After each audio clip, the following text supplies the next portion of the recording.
आप देख रहे हैं इंडिया न्यूज का डिजिटल प्लेटफॉर्म। आपके साथ मैं रचना बंसल। सुप्रीम कोर्ट ने आज बहुत बड़ा फैसला सुनाया है और ये फैसला केंद्र सरकार के लिए, मोदी सरकार के लिए बहुत बड़ी राहत भी लेकर आया है। आपको याद होगा 8 नवंबर 2016 की वो तारीख जब प्रधानमंत्री नरेंद्र मोदी ने देश के सामने आकर कहा था कि आज से यानी कि 12 बजे के बाद से 500 और 1000 के नोट बंद हो जाएंगे, अवैध माने जाएंगे। और उसके बाद की वो तस्वीरें जो हमारे सामने से गुजरी हैं, जो हम पर गुजरी हैं, वो हम कभी भूल नहीं सकते। प्रधानमंत्री नरेंद्र मोदी ने और मोदी सरकार ने दरअसल आधार ये बताया था नोटों को बंद करने का कि इससे जो काला धन है वो कम होगा, काला धन जहां जहां जिसने छिपा कर रखा है वो सामने आ पाएगा। साथ ही साथ डिजिटलाइजेशन को बढ़ाने की बात प्रधानमंत्री नरेंद्र मोदी ने कहा था कि कैशलेस जिंदगी होनी चाहिए और सब कुछ डिजिटलाइज करना है और हिंदुस्तान इसी तरीके से आगे बढ़ेगा।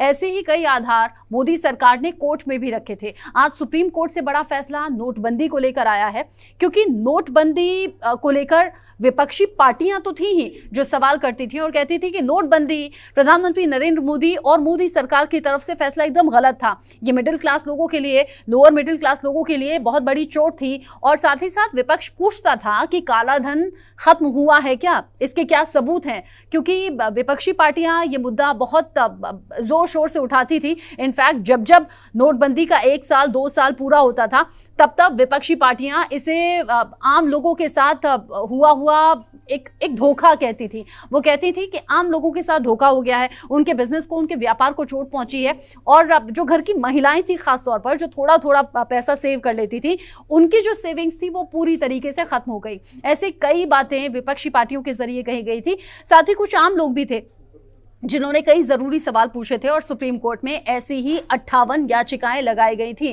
कोर्ट ने उन सभी याचिकाकर्ताओं को सुना, सरकार का पक्ष भी सुना, सरकार की तरफ से दलीलें दी गई। खास तौर पर वो डेटा भी शेयर किया गया जिसमें कि बताया गया कि नोटबंदी के बाद से अब तक क्या कुछ बेहतर हुआ है, क्या कुछ बेहतरी की तरफ उठाए गए कदम हैं और नोटबंदी का ये फैसला किस तरीके से सरकार की योजनाओं में लाभकारी साबित हुआ है और जो विजन था मोदी सरकार का वो किस हद तक पूरा हो पाया है या फिर नोटबंदी के फैसले ने उसमें कितनी मदद की है।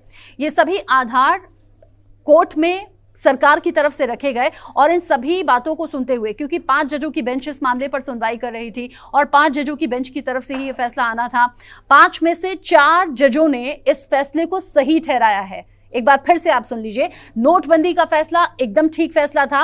नोटबंदी की जो आदेश की प्रक्रिया थी उसमें किसी भी तरह की कोई गड़बड़ी नहीं पाई गई। हालांकि आपके लिए यह भी जानना जरूरी है कि आज जब नोटबंदी पर फैसला आ रहा था उससे पहले ही लोग जानते थे, काफी हद तक जानते थे। काफी लोगों को लग रहा था हो सकता है सुप्रीम कोर्ट ये फैसला सुना दे तो कोई फेरबदल हो जाएगा। नहीं, ऐसा कोई फेरबदल नहीं होना था, ये फैसला पलटा नहीं जाना था। लेकिन हाँ, कोर्ट सुनवाई के बाद आज ये फैसला सुनाने वाला था कि सरकार का ये फैसला सही रहा या नहीं, इसमें कोई खामी है या नहीं, ये लोगों के लिए हितकारी साबित हुआ या नहीं। जो आधार यहाँ सरकार की तरफ से रखे गए थे वो फुलफिल होते हुए लोगों के जीवन में नजर आते हैं या फिर नहीं।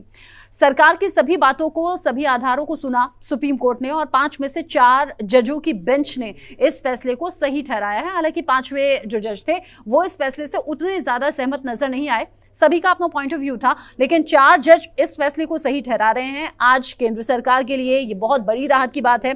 और जो विपक्षी पार्टियां नोटबंदी को लेकर सवाल कर रही थी उन्हें अब हो सकता है, हालांकि राजनीति में अपार संभावनाएं होती हैं, बहुत से मुद्दे होते हैं एक दूसरे पर आरोप प्रत्यारोप लगाने के, लेकिन जो विपक्षी पार्टियां हैं अब सुप्रीम कोर्ट के फैसले के बाद शायद कोई और विकल्प तलाशेंगी सरकार पर सवाल उठाने के बाद, क्योंकि सर्वोच्च न्यायालय का जो फैसला है वो अब सामने आ चुका है। नोटबंदी का फैसला एकदम ठीक था, ये सुप्रीम कोर्ट का कहना है, मानना है।